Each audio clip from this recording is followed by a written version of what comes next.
But what women struggle with is something called inter-role conflict. If you're sitting at a dinner table with your family and you're texting your employees, you're not present. The higher up a woman went in her career, the more housework and family work she took on at home. Women in general are more transformational leaders than men. And when you put in being a mom on top of it, your emotional intelligence skills are heightened.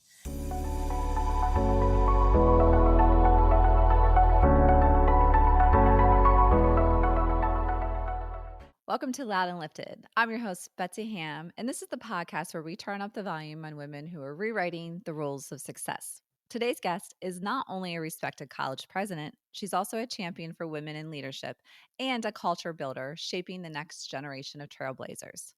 Dr. Linda Fedrizzi-Williams is leading Central Penn College while navigating the very real, very raw challenges of motherhood, ambition, and identity. In this episode, she shares both personal experience and powerful insights from her doctoral research on women in leadership and why the idea of balance might be the biggest myth we need to let go of. We dive into guilt, sacrifice, support systems, and what it truly takes to thrive without losing yourself in the process. If you ever felt torn between your career and your family, this one's for you. Spoiler alert, it is possible to do both, but it's never perfect. And you were never meant to do it alone.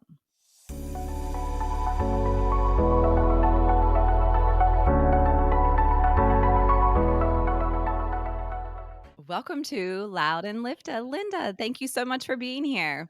Oh, you're welcome. I'm so excited to be part of it. Oh my gosh. So I was thinking back, the first time we met was actually because of a podcast, and I was a guest on your podcast a few years ago. That's right. That is how we met. Yep. And You that know, led to this honestly, beautiful relationship.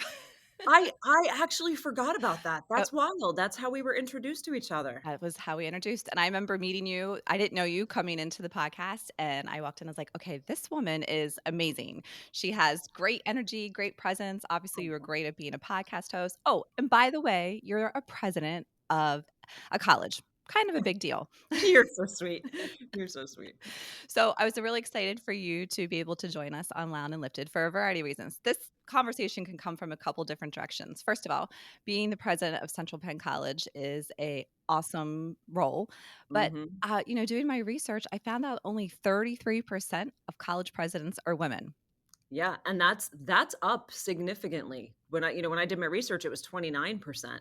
So that's up from where it was, but as you and I are going to talk about, women hold themselves back. So a lot of the reason there's not more women presidents is because women don't raise their hand to be presidents. Interesting. Oh, I'm Yeah. so excited to get into this. Yeah, So, yeah, yeah. yeah, there was a lot of different ways we could approach our interview, but I heard about the research that you did when you were going through your dissertation and to get your doctorate, to be Dr. Linda. And it literally, when you shared it with me, it was like, is this from the first several episodes of Loud and Lifted? I mean, your research hit on every Yeah. theme that has been very prevalent for us through these early stages of Loud and Lifted. A lot of similar themes, a lot of similar challenges that women go through, especially women that are trying to increase themselves through their careers.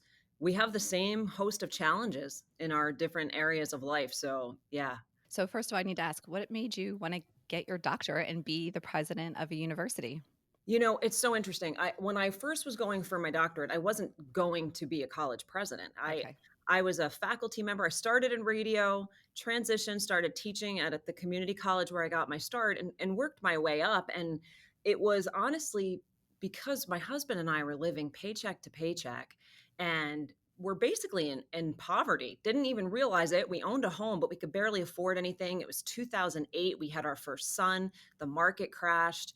My husband was a union iron worker, so he was laid off 6 months a year. And I was sitting in a union meeting at the community college where I was a faculty member, and they put up a chart and they were showing earning potential and at each degree level how you can increase your salary.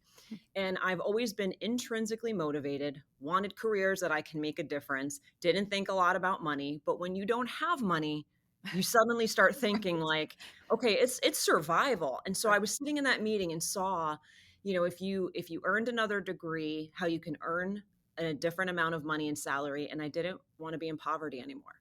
So I said, I'm going to do this for our family. I'm going to go and I'm going to get a doctorate degree. And I had really wanted to be a dean of liberal arts. Like Hmm. that's where I had wanted to kind of get to. And then I was dean of liberal arts as I was studying and going for my dissertation. And then the more research I did, I realized women sort of stop themselves at a certain level, and I didn't want to stop anymore. Still didn't necessarily think about being a college president, but always wanted to better my life. And so I would raise my hand at any opportunity that I had to take on more, and I would always offer to do more. And I think that's sort of what propelled me. Oh my gosh. And here you are. Here I am. Killing it in a very challenging time to be in higher education. So, yeah, you're holding down the fort and doing an amazing job. And I'm Thank thankful that you. I get to be part of your world and part of Central Penn College. So, and do you want to give a quick plug for Central Penn College, and then we're going to dig into your findings? Absolutely. And part of the reason, so when I was conducting my research, I came to Central Pennsylvania and I had an opportunity to be on multiple college campuses, had a chance to come to Central Penn, was here early, started talking to students, realized, oh, these are people who are coming here to change their lives. They were not unlike me.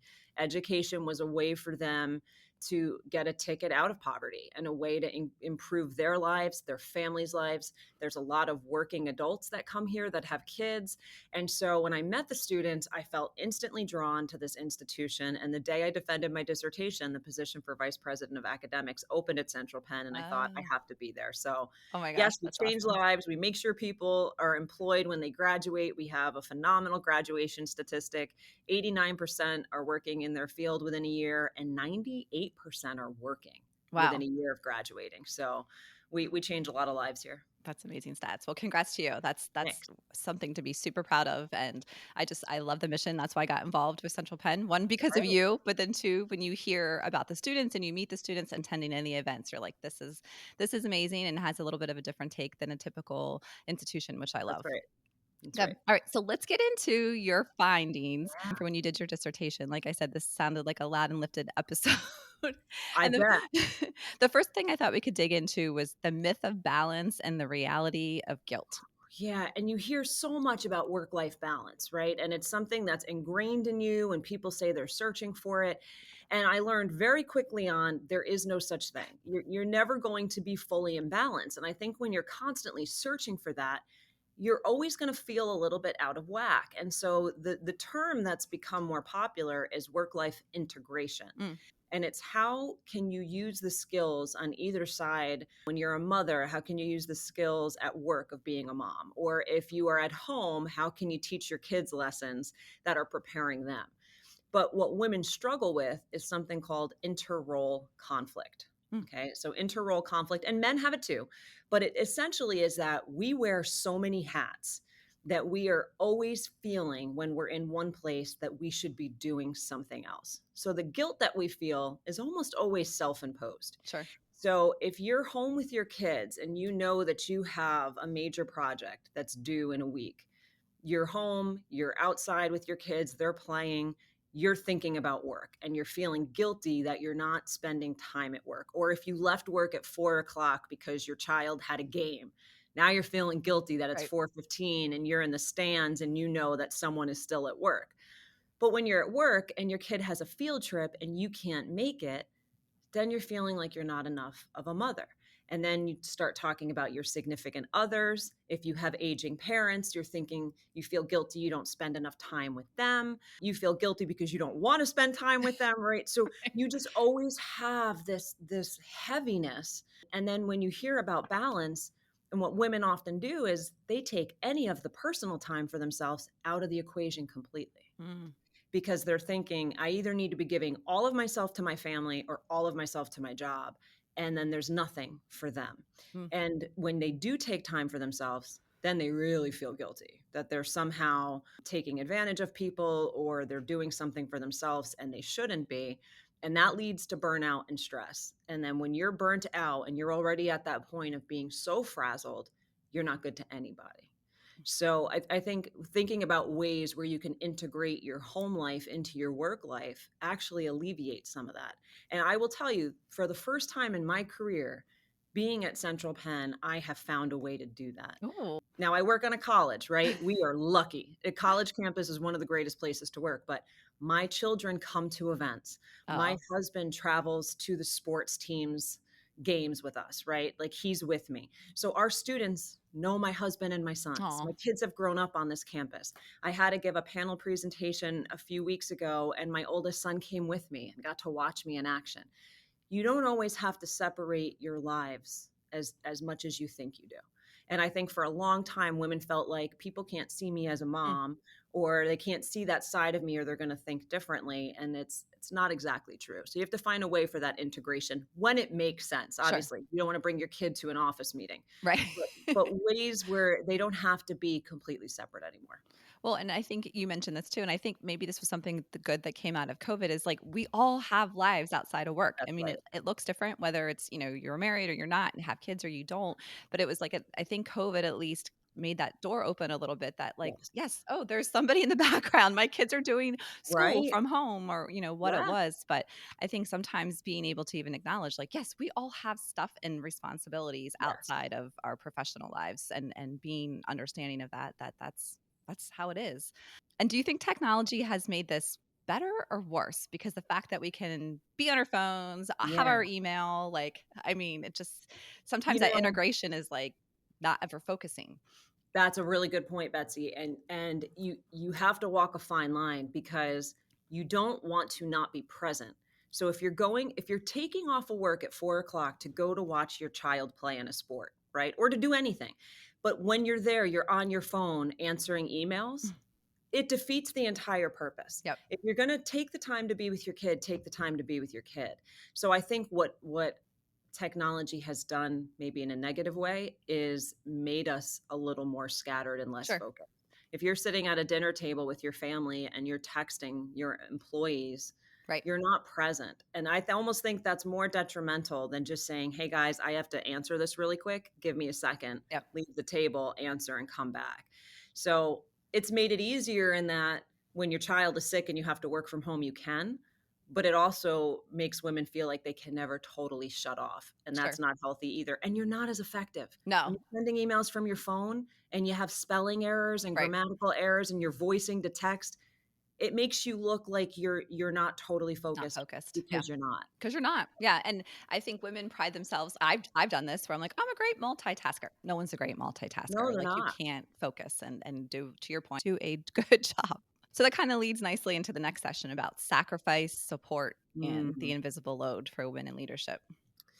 Yeah, I think probably the most not surprising but sobering fact of all the participants that I interviewed, every single woman, remember I interviewed college presidents. These were all college presidents who were mothers. Every single one of them felt like they sacrificed some level of their personal life Hmm. for their career. And for some of them it ended in divorces. Of all the divorced participants, it was due to job responsibilities or husbands not being supportive of the load that they had in their job, right? If you and your spouse aren't on the same page, it makes it really hard to have these kind of roles. You have to be with a person who understands the responsibility that you have. So the sacrifice is real, and the question is, how much are you sacrificing? And it's not unlike business. What Sure. is the return? Right? Yep. For me, when I was going through my dissertation, my kids were 2 and 4 when I started, Ooh. and I would tear myself up about like the nights that I had to be at work to write papers. And I finally got to a place where I got super organized and just said, well, Friday nights, I'm staying at work and I'm going to write as long as I have to. And I might miss Friday nights with my kids, but then all day Saturday and all day Sunday, I'm home with them. Right. So you have to think about sacrifice in terms of Hmm. what's the payoff of this. Sure. But that, and then the load, the workload. The other startling fact was that the higher up a woman went in her career, the more housework and family work she took on at home. Oh, And that surprises people. so People often surprising. think if you're a stay-home mom, you're doing more of the homework than your husband, and that's not always the case. Huh. Back to It's the guilt. I think that's what it is. So because a woman is climbing up the ladder at work and she might have to be away or she might have late nights, she overcompensates Yep. by still trying to bake the cupcakes for the class or making sure that her husband is fed well and still keep those traditional roles. And they're paid less than men who have children in those jobs. And when men move up the ladder, they're actually paid more if they have children, Oh, which is strange. And they spend more time at work than they do at home, and their workload at home decreases the higher they go up the ladder. man. So So how does there that are, happen? you Why does that know, happen? maybe because men set boundaries. Oh, I that's think fair. women have a lot of self-imposed guilt, and it's not that their spouse is saying, "You're not home, you need to do more work when you get here." It's that women feel this need to nurture, and so when they're not at home, they feel like they have to do twice as much. It is a true conflict and guilt and a lot of sacrifice. I can totally relate to that. When I was traveling a lot for work, I would try to be super organized and prepared, and I would like meal prep. I'd lay out their clothes because Oh, they were yeah. little. I would just be Yeah. over the top, and I'd be stressing so much to get all this done. And my husband never asked me to do that. And eventually, at one point, Right. he's like, "Could you just chill? Like, what? We got it. We'll figure it out." I I feared know. God, and I was like, I don't it was the guilt and it was not It's the doing guilt. what I needed to do. And plus I wanted to be easy because I didn't want him to be like, "Oh my God, it's so annoying. You're traveling again." I So I know. tried to like eliminate any of those obstacles until he was like, "What are you doing? Chill." You are absolutely right, Betsy. That's very common. Yeah. And I think any woman that has to travel or be out of town in their roles has done similar things. Yeah. Or I even did this last night. I went out to dinner with friends, and which I never do. I do it like Oh, quarterly, which is also not healthy. right. I made sure they had meals to heat up. Yep. My kids at this point are 17 and 15, Right. right? They're Like, Faith self-sufficient. has a job. Right. Like, Make they mac don't. and cheese. Yeah, they can make it for a night, and I'm still making sure, like, I'm texting, "Are you guys good? Do you need anything?" It's just yeah, it's It's tough. innate. So what do we It do is. about that? How do we do a better job of just taking a step back? And to your point, boundaries, I love that word. That is so Boundaries. true. That is a great word to say that we don't do as well, I think, as men typically. We don't set boundaries, and we don't ask for help. We're Mm, not good at asking for help. And that doesn't just, and that's with our teams too. Like, sure. that's the other thing about women leaders is we tend to do way too much for our teams. You have to delegate more, you have to ask people to do more. You can't just step in and fix it when it's not working. And I think at home, and the way these women became successful and what they did learn over time is they had to ask for help. Yep. They had to ask their kids to help out with chores. A lot of them outsourced some of the home responsibilities. They had a cleaner come in once or twice a month. They ordered groceries online Yep. to save time, right, for delivery, which I do. I I do too. adopted that. And it saves so much time. You don't always get what you want, so you have to be Right. a little flexible, but it saves you time and energy, right? So thinking about what can you ask other people to help you with so you're not trying to do all of it on your own. And you do need that perspective. And the other thing is, people aren't going to step up and help you on their own. And not Sure. because they don't want to, they think you can handle it. We do such a good job of showing that we are capable that people don't realize we need help until we're Yeah. burnt out, and then we snap and we're crying and we're stressed. It shouldn't get to that point. When you're feeling overwhelmed, before you're feeling overwhelmed, your family has to help you out. If you have siblings but you're the one always caring for your parents, you Mm, have to say to your siblings, I need help with this. You The burden is not all on you. You don't have to do that to prove anything to anyone. So right. ask for help. No, that's great. And I think too, especially when it comes to the house piece of it, what I learned is it's my expectations are higher than my husband's or my kids. So I like OCD, everything Oh, has to be yeah. away. Like I don't like Yes. clutter. So sometimes I'd be mad that I'm like running around the house doing that. And then eventually, especially as the girls got older, it's like you pick up the stuff off the steps and That's right. ask someone to unload the dishwasher. Sometimes it's your husband and your kids. You have to tell them what to do. Because You really it's not do. clear to them or they don't care that there's dishes in the sink. So it's just That's being right. And don't be resentful about it. yes, Just I ask totally would them do that. to do it, and then be appreciative even if it's not to your standards. You gotta let some of that go That's a too. great point. I know. That's very fair. It's not It's always to my hard. this It's is like hard. literally It's my hard. life. But I agree, outsourcing is huge and asking for help, I think, are the 2 big things, and especially, I think when the girls were young, it's having that reliable childcare, I think sometimes you try Oh, to yeah. piecemeal childcare together and rely on family, which is great, but, sometimes you're like, "Look, I gotta bite the bullet, I gotta find consistent daycare," or whatever it is, and that's hard because again, it goes back to where you feel like you're making a sacrifice, but you need that reliability and consistency in your life, especially when your kids are young.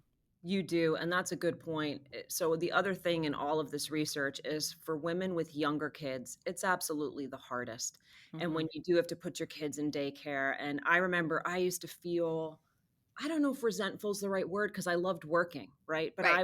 I would go to the drop-off line at school when my kids were little, and there'd be moms in their workout outfits, and they were stay-home moms, and they were gonna go get to work out for 2 hours, and here I am, like, I've already put 2 hours in, and it's only 7 AM, and now I'm getting ready to go work all day at work, and I'm leaving my kids in before care and after care Yep. and feeling like a monster because I'm doing that, all to find out, like, my kids loved that Right. time. They made Exactly. friends, they were Yep. playing kickball, they were doing crafts, like, they were okay. Your kids will be Absolutely. okay. It was They're you. resilient. Yep. Totally Yeah. been there. I get that as well. Well, that leads nicely into the next piece, which motherhood as leadership training, which is something I haven't really thought about. So talk to us about that. A lot of people think that the 2 roles are totally separate, and that's not the case. So every woman that I interviewed found that being a mom actually prepared them better to be college presidents. And Hmm. when you think about some of the skills and even just leadership roles in general. So the 2 biggest things that people felt like motherhood trained them for was number 1, time management. Mm, Women are just better at time management. true. You have to be, right? So time management and organizational skills, they kind of go hand in hand. But getting very organized with your time, being structured, knowing when you have to do something, when you have to be somewhere else. You have to have good organizational skills, especially as your kids get older and then they're into sports and activities and you're managing a calendar, right? So you're almost a project manager with a Gantt Right. chart that outlines your whole family life. That's all transferable to your jobs. We're also True. really good at juggling different roles. You have to be able to be, a disciplinary 1 minute and then be a friend the next minute and be able to deal with all of the emotions. Others have increased patience and Mm, understanding. They're often better supervisors than any other sector because you have to have skills where you can listen sure. and be patient and be kind. A lot of the moms found that being a mom helped them with their anxiety Oh, because they would feel so anxious all the time, but then realizing, having kids kind of puts everything in perspective.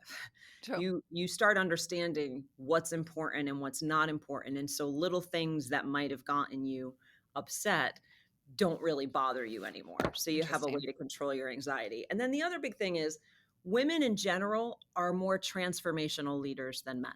Hmm. They just are. They're transformational leaders, and when you put in being a mom on top of it, your emotional intelligence skills are heightened. Hmm. You are able to be more attuned into people. You can read people that you're communicating with better. You have more compassion, more empathy, and those are all skills that help you. And before they might have been looked at like a weakness. A lot of times people think that women are emotional. Emotional intelligence is not the same thing as being an emotional person. It just means that you're able to read a room and you're able to correspond and communicate with people in a way that's more effective instead of just treating everyone the same or being kind of cold about it. So those are all things that make you a better leader. Well, and that makes sense too, especially when you think about culture. There's a lot of talk about, how you're building the culture in your organization and being intentional about it. And to me, a lot of that goes to what you just mentioned with Right. understanding how you treat people. Everyone's different, and understanding emotions. So, to me, that would help women build better cultures in their organizations as well. Definitely. Oh, and negotiating. That's the last one Oh, I'll say. Yeah, being a mother gives you really good negotiating skills because you are constantly negotiating that is with so your true. children, Yeah. right? So thinking about how you can transfer that skill into any kind of business situation where negotiation is part of it. Yeah. And how about picking your battles? That's something I think, I don't know if I Oh, learned that picking at your work or battles. as a Oh, it's such mom, a but good one. That's such a good picking your one. battles. We say that at work all the time. We even say that when the board's there. Gotta pick Right, my right. battles. Yeah, This one is not worth it's fighting not over. worth your time. Yeah, Yeah, so true, so that's so true. funny. So those are all so great. So how do we redefine leadership for women, especially women who are in leadership roles or maybe they have a small business having other employees? Like how do we do better in these situations and support our employees? I think, you really have to support women. And people say that all the time and yet they don't do it. Yep. And that's not just women with children. That's women in general because the other thing I found was that none of the participants I interviewed felt like being a mother held them back from leadership positions. What they felt like was that being a woman often was the differentiator for Hmm. them in getting into leadership positions because they were very, and remember, this is 10 years ago, and these were women that had been in their roles for a little while. They were often the only woman in a room Hmm. with a lot of men. And so, how do women feel more confident about themselves? I think the biggest thing that women struggle with is imposter syndrome. It's Yep. talked about all the time, but we do have a tendency to not want to move forward or to take on a leadership role until we are 100% certain that we're ready. And even then, we don't feel like we're really ready to be in that role. And so, for a lot of women that get to leadership positions, they do feel like they're an imposter. They Hmm. feel fake, like, I can't believe I'm in this role. I'm not sure that I know what I'm doing. Sure. And I think what we have to share with women is every single person feels that, Right. no Right. matter how No confident. one's perfect. No one is perfect, and you're not going to know. Right. And so you don't have to pretend to know everything. You don't have to come in colder or trying to be more assertive because you're a woman or you're a mother. You need to be genuine. People see through phoniness, right? You need to take a genuine interest and curiosity into people. If you are a woman in a leadership position, you need to make it easier for the women under you. I Hmm. think that's another thing where, those of us that have kind of come through and have had some nightmare experiences tend to be tougher. Like, I made it and you need to experience this. That's not true, right? So what can you do different? I almost never schedule 7:30 or 8 a.m. meetings. Hmm. And I'm a morning person. I would prefer that, but I know how hard it was to get my kids to before care school, or Sure. to on the school bus. If you have kids in elementary, their buses are coming at 9 o'clock. Right. Right? Right. So So annoying. even if she's bringing her children to daycare, if you have your meeting start at 9, just be conscious of it. Don't schedule meetings for 4 o'clock in the evening. If you want women to be on boards, the board meetings can't start at 6 o'clock because they're not going to ever pick their job over their children. Right. And when you're looking at career theories, there was a theorist, his name was Super. It's called the lifespan approach. And the lifespan approach is you always have one dominant role in Hmm. your life. No matter how many roles you have, and women have multiple, there's one dominant role. If you have children, almost always your dominant role is going to be motherhood. It just is. It supersedes everything. So when you're having multiple events in the evenings, your moms aren't going to be able to be there. Or if they are, it's only going to be for a certain period of time. So it's hard to move up a ladder when everything is on these hours that conflict with their childcare. Makes sense. Right. So not to say you can't have evening events, but then it's like you're giving a few months notice so they can Sure. make arrangements. Or you're asking them, and not in a way where you're asking them in front of a group of other people, right? You might want to ask them one-on-one. Like, I'm thinking about this event at 6 p.m. on a Wednesday, and 2 months from now, do you think you'll be able to make it? That way she can make arrangements. So I think we have to find a way to incorporate more women into these positions because women often are better leaders. I know our men are not going to like to hear that. And I've had a lot of male bosses that I've actually loved and admired because they pushed us. Mm. They pushed me. And the one thing I will share is that in all of the women in my study, none of them, not a single one, would have ever aspired to be a college president if someone didn't tell her that she had the ability to do it. Ooh. Every one of them was encouraged by someone.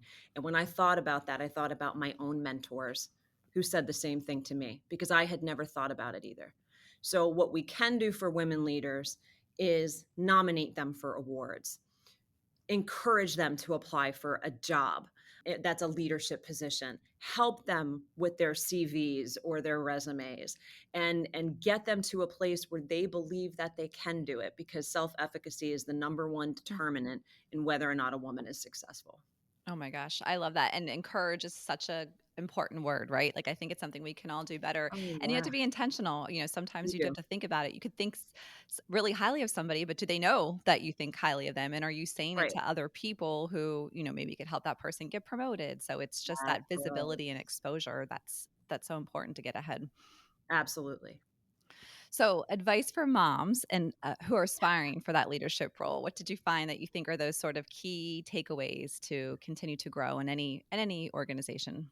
I think a few things. One, find your circle of support system.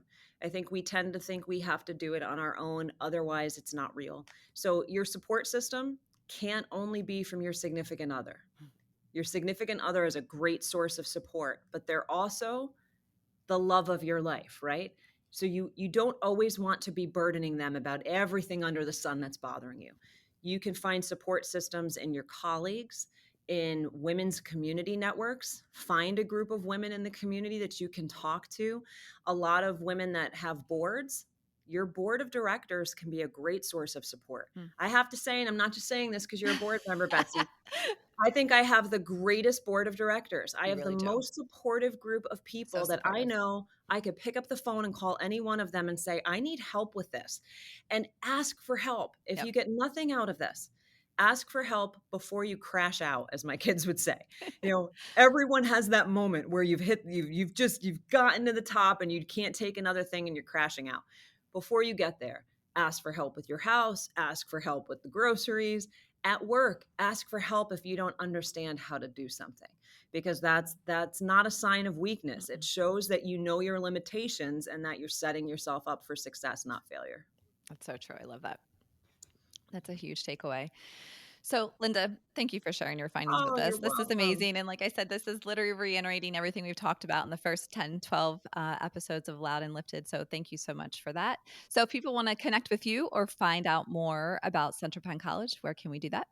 So centralpenn.edu is where you're going to find anything Central Penn. You can find me on LinkedIn or Facebook, Linda Fedrizzi-Williams. For email, lindafedrizzi@centralpenn.edu. Awesome. Thank you so much for being here. Oh, you're welcome. Thanks for having me. Linda just reminded us that the goal isn't perfection, that support matters just as much as strategy, that motherhood isn't a barrier to leadership, it's a training ground. If you're a woman leading in any space, this episode is your permission slip to drop the guilt, rewrite the story, and do it your way. Balance is a myth, leadership is messy, and you're still more than enough. If this episode spoke to you, share it with another woman who needs to hear it. Please don't forget to subscribe to this podcast and follow us on Instagram. And keep showing up loud and lifted.